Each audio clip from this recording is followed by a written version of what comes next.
দেশ থেকে পাচার হয়ে যাওয়া অর্থ আগামী ফেব্রুয়ারিতে কিছুটা ফেরত আনা সম্ভব বলে আশা প্রকাশ করেছেন অর্থ উপদেষ্টা সালেউদ্দিন আহমেদ।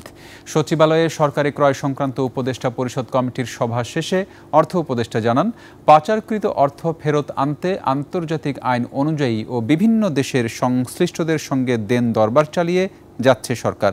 এছাড়া চাল আমদানির প্রয়োজনীয়তা তুলে ধরে উপদেষ্টা জানান, দ্রব্যমূল্য কিছুটা কমেছে এবং বাজার স্থিতিশীল রয়েছে। যারা পাচার করে তারা বুদ্ধি টুদ্ধি জানে সব কীভাবে করতে হয়, কারণ ফাইন্যান্সিয়াল ইসেরেই করে। কিন্তু এটা আনতে হলে একটু সময় প্রসেসটা, তবে কিছু তো অগ্রসর হয়েছে।